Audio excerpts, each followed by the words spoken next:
เริ่ม500,000ก็500,000ดอก เท่าไหร่ซะ ฝ่ายขาวก็ชักชิดแล้วนะแหกเขียวเนาะมันก็โอเคหรอก เซียวล่าเซียวบอส คนละ500,000 ก็แล้วตัดผมแล้วตุ้ยเนาะ ตุ้ยขึ้นเนาะ ตุ้ยขึ้น ใส่เสื้อคล้ายๆคือกัน เจ็บ ฮ็ด ซบ ได้ สิ จ้ะ เป็ดเด้ฮะ เป็นโจกิเกต อย่างเป้าใช่ ฮักตึบใส่เลยบ่นี่ เด้นี่ โอ้ ได้ยังกินนะจ เป็นความเล่าแล้วอย่างต่อใส่กระมัด มีเบิด 5นาทีแล้วบ่ ำกินเบิร์ดละมีนะ ปัดเด้อ ว่าเนาะ ลวกเลย กินได้มีป่ะเจ้า นี่เลยลวกเลยนี่คนนี้นี่ กินชูมือเด้เราก็ มันกระนอกคุณพ่อ ปลาน้ำนอก ระวังนั่นได้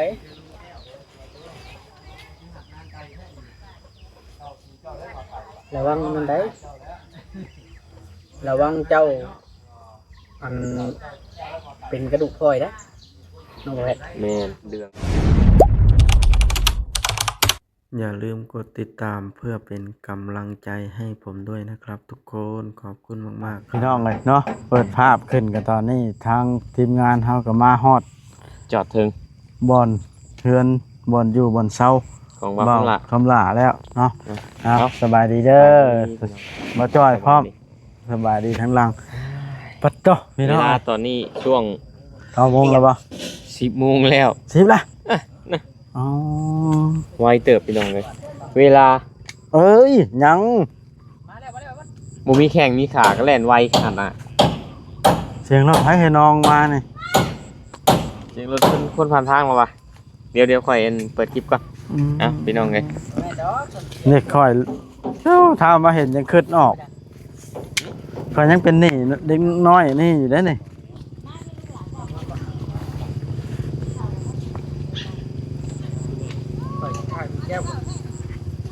พอได้คลิปพอถ่ายมีแค่พอจบคลิปกันเด้อ อืม ถ่ายกันไปกันได้ ไปพี่น้อยขึ้นไปเบิ่งทั้งเพื่อนทั้งซานกัน เปิดภาพขึ้นมาพายุถล่ม โหทางลุงแก้วก็ได้มาแล้วบ้านะ มาถ่ายคำลาเลย นี่แหละพี่น้อง อ๋อต่อ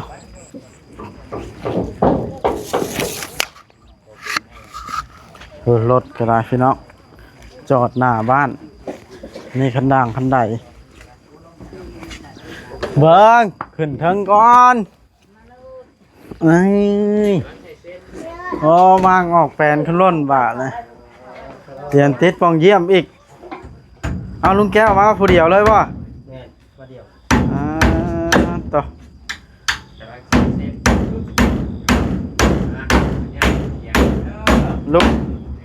ลูกมือผัดไปทางไหนเบิดนะ เจ้าคือว่าเล่นแล้วหรือบ่เล่น ฮะ เล่นแล้วหรือบ่เล่นไฟฟ้า ผู้เดียวนะโย่ก็บ่แล้วผู้เดียวมานี่บ่แล้ว บ่เล่น ผู้เดียวก็บ่เป็นนะเนาะบ่แล้วได้ลุงเอ้ยสบายดีนะลุงเด้อสบายดี แล้วนี่ เห็นได้พากันกินข้าวกิน เจ้าว่า นะ บ่แน่บ่มีแต่คนอยู่ล้านโอ้โธ่ ฮะ ไม่ในมือนะลุงเนาะ รถแล้วบ้านไปรถด้วย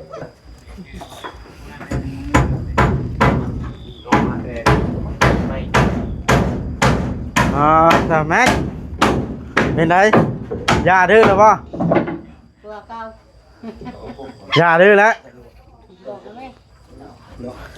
แจ้งตำรวจมาจับได้คันดื้อนะ ออกมาลูกแบบน้ำออกมาพี่ออกมา ฮะ มานั่งนี่ ใหญ่เนาะ บางคนล่ะขึ้นฮอดคอยป่ะจังหน่อยคอยสิลงไปหาซะ สาดอันนี้เห็นมีติดอ่ะเหยียบ ต่อ รถเหยียบรถเลย เป๊ะ เหยียบรถสาด บอสเหยียบชาเอิ้น เหยียบร บ่ ถ ว่าน้องบ่ให้คอยเหยียบชาติ แก้วมาแต่เศร้าดีน้องๆนั่นเธอลุงแก้วดำนะ คอยไปหาเบาคำลากันเราห้องคอยเห็ดหยัง อันนี้ไปลูกไปน้ำลูก โตกได้เบิ่งสิลงงุมเอานี่ทิมจะถือไม้นะ ลุงก่อนลุงก่อน บ่สิออกเงาขี้หลังนี่นี่ ปึ๊บ คอยของเอาแล้ว แม่นของร้านเนี่ยสิปักโอ้กำลังหาเส้นใหญ่นี่ไม่นี่ ก็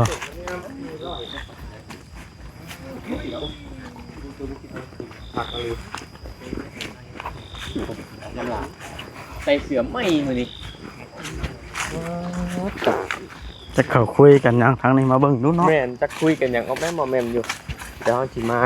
สบายดี ตั้งกล้องเบิ่งปักสบายดีสบายดีที่แต่งตัวล่อแท้มือนี่ บอกเขาเนี่ยสัมภาษณ์เลยพ่อแม่สัมภาษณ์เลยเป็นอะไร ที่แต่งตัวล่อแท้ เอาเข้าไปดูก่อนสิสัมภาษณ์นี่เป็นใดคืนนี่คืออารวาสแท้ ยังบ่ได้กินข้าวเช้าซ้ำข่อยนะ สบายดีกล้องน้ำบ้าดูพวกหลานหน่อย มือ ดบมือไว้ลูก สบายดี พี่ปีนมาพี่น้ำมือพี่น้ ดบ ำพี่เอาไป ตัว นั่ง พี่ น้ำพ่อผม ดัง นี่ พ่อ ตัว บ้าน นี้พร้อมนี่ดบนี่ดบ ตัวนั้นตัวนี้ โอ้ตัวผู้ นี่กับเป็นนี่ดอก เด็ก อ่ะเบิ้งน้าบ้าวจะจำพลาดเจ้าด้วยบ้านนี่เป็นจะได้คืนนี่ย่านตำรวจน้าบ้าวจะนำมาจับบ่ย่านบ่ เบิ่งเอาอันนี้ไว้ อย่าดื้อเด้อพวกหลานแบบนี้เด้อโดยแล้วมาดูแบบนี้เนาะพอน้องแผดโดยแล้วบ้านนี่หลานชายค่อย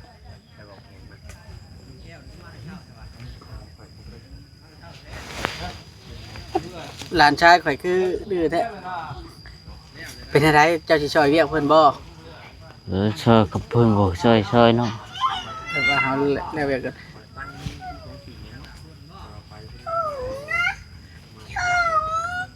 เอ้ากินข้าวแล้ว กินอะไร ข่อยยังได้กินข้าวเช้าซับ กินกับหยังมัน จัก ต้มไก่บ่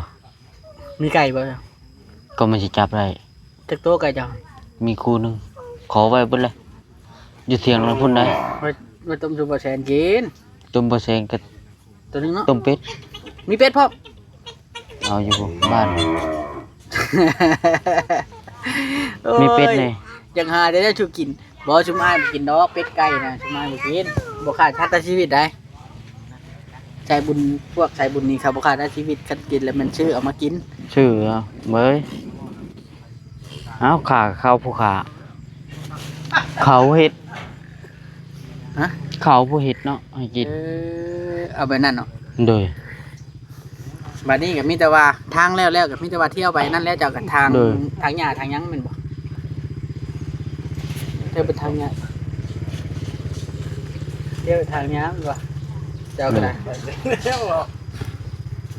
ใช้ไม้ข่อยนะพ่อแพทย์ นี่ นี่ติดไว้นี่ เอามันขอมีหน้าต้นไม้นะ เที่ยวไปทางหญ้าเลยเราจะไปทางหญ้าได้บัดตอนแรงนี่ โอ้ไผไว้นะนี่มัดไว้แล้วบ่นี่บ่ย่านมัน นุดบ่เนาะ บ่รู้ เอ้าเดี๋ยวค่อยสิบอกเจ้าแบบนี้เด้อ ครับ เดี๋ยวนี้นะค่อยมีงบซื้อข้าวสอบหนึงเจ้านะ โดย ค่อยว่าสิซื้อแล้วเจ้านี่คนปฏิตกเนาะ แม่นสิได้มาก่อน ยันได้มากคนกับ บ่ โน ได้ ด ย่างเนาะ เด้อ มาบ่ชอบกินบ่เบิดได้ แม่น ได้หรือว่าเขา ยัง อืม เนี่ย เดี๋ยวรอเบิ่งว่าแสนเท่าบ่แสนซื้อแล้วเฮาก็สิ โจไว้ก่อนนะว่าง่ายใช่ให้พังเบิ่งบัดรับไปอยู่เป็นตุ๊บตักก่อนเนาะ แม่น เพราะว่าตอนนี้ยังก็เริ่มเข้ามาหลายแล้วนะเฮาก็แบบว่าเฮาคุยกับทางผู้รับผู้ใหญ่ผู้เป็นเงินคำเพิ่นเข้าใจกันได้ก็ถือว่าโอเค แม่นบอกล่ะ เพราะว่าชื่อมากก็แบบนั้นน่ะแบบมันยังก็นั่งเทือกับป้าไว้มันเต็มเลยได้ซะ มันอันนั้นเนาะ แน่ มันยังหมดทันได้ว่าปานใดนะเรามีบอลไว้บน เฮ้ย เนี่ยให้รอไปอยู่พุ่น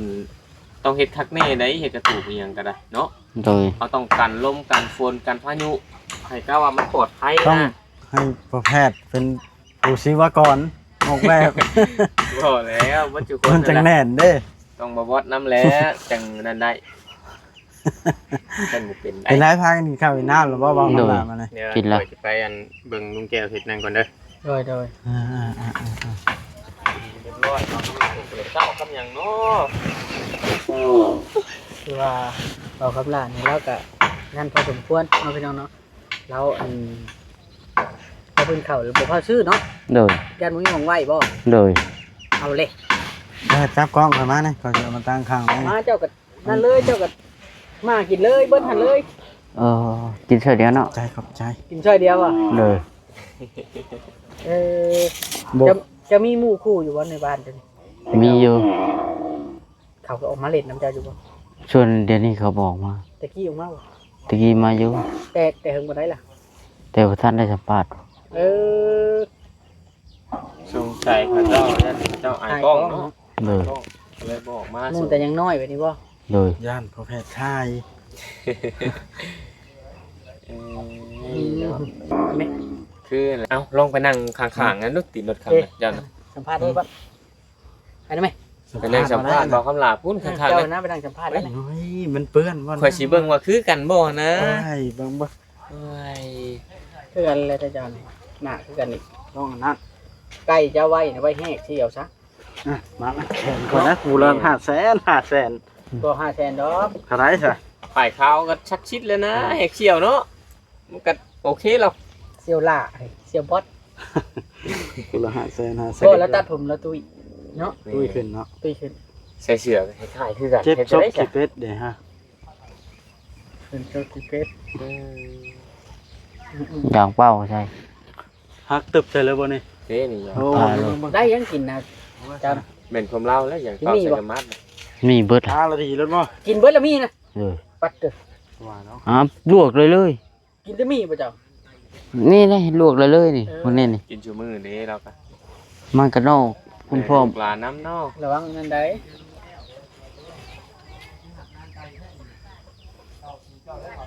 ระวังนั่นได้ระวังเจ้าอันเป็นกระดูกพลอยนะน้องแพทย์ แม่นเดืองอีกนะ เบิ่งเวลา10โมง10กว่านาทีแล้ว แม่นป่ะ แม่น ถือว่าเดี๋ยวเขาจะสัมภาษณ์จบคลิปก่อนถือว่าเป็นคลิปแจ้งข่าวดีแล้วเลยแล้วกัน เอานั่น แจ้ ว่า งแม่นดีใจเพราะจะได้เข่า เลย 50 โลเป็นไรขอชื่นบ่แม่นได้ชื่นละนึงหน่อย สอบบากใหญ่ตามสิกิน จักมื้อก็กินข้าว50 โลนะ หลายมือแล้ว หลายมื้อ เลย จักมื้อบ่บอสจะว่า ลายมือ และเป็นเดือน สมมุติว่าบ่บอสนี่ เดือน จักมื้อ ปลาย ลายแล้วคันว่าบอส หลายมือเนาะสอบใหญ่หลายมืออยู่ได้ เออ ถ้าอย่างเป้าคือผาดวะ ผ่านแล้วมันจะมาดเด้ซบจังมา เอานั่นบ่ เลย แนวมันบ่ เบื่อเจ้าน่ะเนาะพี่น้องไงเมื่อวานนี้ไปดินไหม ไม่ยัง ไปบ่ทันได้ไปน้ำบ่ ข่อยบ่ได้ทันได้ไปน้ำซัก ไม่ยัง ไปจังหน่อยกันเนาะ แม่น ไปผู้อยากผู้เขาเลยจะไปเขาเลยจะไปได้ไหมยัง ปลด นี่ ห้า อยากแล้วก็ไปอ่ะ เห็นได้ถอกแบบซีถิ่มมาในยาแล้วบ่ ย่านตำรวจแล้วย่านตำรวจแล้วย่าแล้ว โดยแม่กละโดยไม่รู้โดยเดียวเด้อว่าอันนี้ เด้อเห็นนี่ มึง บ้าวยังอ่ะนะ บ้าวยังข่อยน่ะ บ้าวยัง คันบ่ชื่อข่อยจับ ของเบาลีเด้อ น้อง เมาลี่บ่ นี่ได้บ้านยังนี่ เมา เจ้าก็เว้านะแม่ลุงถาม เราก็จักเว้าอยู่ได้ สบายดี อ้าวสบายดี สบายดี เพิ่นมาแต่เช้า เคย น้องแอนเป็นอะไรคือว่าโพฮอนพี่มานี่ ปล่อยนะบ่ อืม มันเดินบนทายแล้ว อ้าว อันนี้บ่ไอ้คำลานะ นุ่งเสื้อนุ่งเสื้อช่อง7สี คือบ่บอสแท้นี่ ซ้ำแพทย์เนาะ ไอ้เสือคือกันแท้อันนี้ไผซื้อมาให้ล่ะเสือนี่ บ่เซน อยากขายซื้อเสือบ่บอสเลยเนาะ เสื้อว่ามีแต่เสื้อช่างขายบ่ออกเนาะ เหมือนของแบรนด์เนมไหน เสื้อไทยเสื้อช่างนะ เสื้อไทย เออ ไทย คนไทยได้นุ่งทำอิฐนะ ค่อยเอามาให้ลาวกับจักโตแล้วเสียช้างน่ะเนาะ เสื้อวันพีชเสื้อแล้วนี่น่าจะเป็นเสื้อวันพีช แม่นแล้ว เสื้อแล้วนะเสื้อช่อง7สี อืม เสื้อบอลน่ะเสื้อไทย ข ข่อยใช่แต่ของไทยๆข่อยนะ แต่เขามีเกตบ่ เบาลีซื้อส่งมาแล้วก็ส่งไทยวะส่งช่างเลย เอาว่ามันชื่อบ่ให้ข่อยเว้าบ่ เกิดซ้ำนั่นแหละความซื่อเนาะ เออ ชงบ่บ่เลือกให้ โอ้ เห็นแล้วใส่ไปเห็น ใช่ชงช่างไว้ ไป ใช่มื้อนั้นมันรวมโพดยาเลย เอาแล้วข่อยบอกให้ตัดออกขามันน่ะ ตัด ปัดขึ้นเพราะว่าชงไว้นู่น แล้วมันสิร้ายมันนี่ไม่ใช่ยามหนาวหรอวะ เอา ข่อยวะ มัน จัด ชง ไปเลย ชงช่างน่ะมันแบบวันอะไรชงชัยว่าวัดขายชงมือชองให้ข่อย ว้ายว้าวไปทั่ว ตาจงวิญญาณนะบ่ แม่นบ่วัด บ่ หรือว่าเฮากะขนาดกระโตแล้วบ่ได้ กะบ่ได้มันอยากใหญ่ลื่นข่อยเบิ่งมันน่ะอยากใหญ่ลื่นตัวแล้ว ไม่ แน่ บ่พอแหละ ลูกข่อยก็เอาพอดีข่อยนี่แล้ว เจ้าคิดว่าสีซ้ำเจ้านี่เนาะ อ่า เราบัดน้ำหนักน้อยกว่า บัดสิไปน้อยกว่านักทำกันก็พอ เอาไปนี่เจ้าจัดเวทีเลยเป็นไง เอ้ย โอ้ยโอเคแล้วดอกเนาะเรื่องตีเรื่องต้อยนะเฮาถอยบ่สู้ว่าไปพ่อแพทย์อีหละติ คอยบ่ถูกบ่ ถอยมาสู้ เรื่องกินเรื่องอยู่เลย สู้บ่ถอย แห้งบ่กินน้ำหมู เอาเว้ย เจ้า ยันหมูบ่ ข่อยนั่นยอมกีฬานั่นแนวใดข่อยก็ดิ้นได้ชกมวยนี่ก็ยังพอทนอยู่คันชกกันตัวน้ำหนักทำกัน แต่ว่ากีฬาอันหนึงที่ข่อยหับบ่ได้คือกีฬายืนตีหน้ากันนะยอม เจ็บแฮงบ่ คือมันนั่งเผาเที่ยแท้ เออ เจ้าเขาเบิ่งเลยบ่บ่เลยกีฬานั่นน่ะแบนมือเพิ่นตบ เฮ็ดยืนใช่กันแล้ววะ จนหัวเบี้ยว บ่ไหว เกิด นะ ตายคาที่ก็มี เจ้าย่านบ่คนละย่านบ่ นอกได้เลยแบบนั้นเบิดหลายทางอยู่น้ำนะคุยเอาเด้ เงินกับพุทธหลายล้านอยู่ปวก อันเด้ เงินกับเบิดหลายล้านอยู่ปัวแล้ว เดี๋ยวค่อยสิ รู้จักขนาดนั้นแล้วอารมณ์ดีขึ้นในชั่วมือนี่ ถ่ายเพื่อนป้าเพิ่นให้เบิ่งคักๆก็เด้อ อ่า รีวิวกันจังหน่อย อ่ะสัมภาษณ์พ่อแพทย์มาเดินนะ เนาะ เอากูเข้าไปนั่งผัดบ่มีไม้เฮ็ดจังได๋ เฮ้ยทำไม เอาคำลากูไปพี่กิน ในใบนี่เด้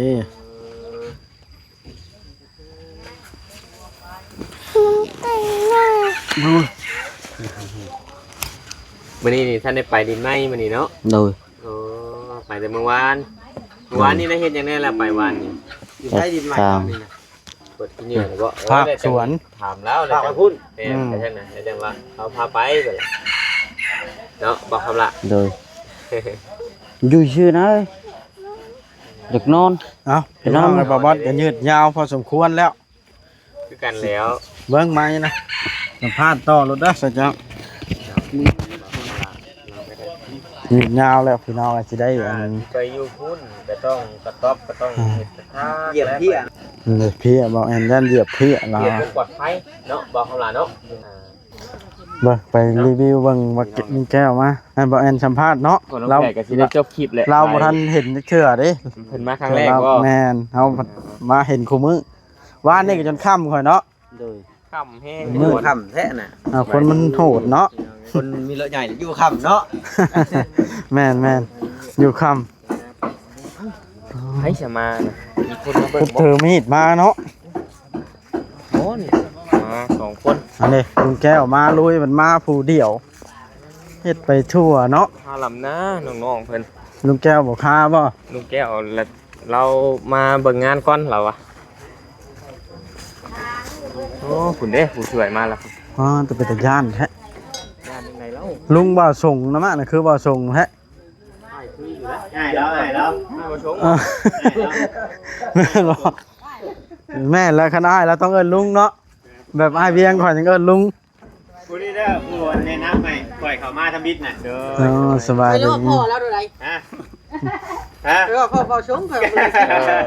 พ่อเล่าเนี่ย พ่อเป็นพ่อ เล่าให้ได้แนะนำ เอ้ ให้เขา ย นะ เดี๋ยวพ่อและซ้ำแพทย์ ใช่พี่กันเนาะ ข่อยเห็นยากมากข่อยว่าบ่ส่งมาบ่วะ จับทองช้ำทองหนุ่มช้ำทองนัก ไอ้ทองไอ้ทองเกิดน้องไอ้ทองเดี๋ยวพ่อ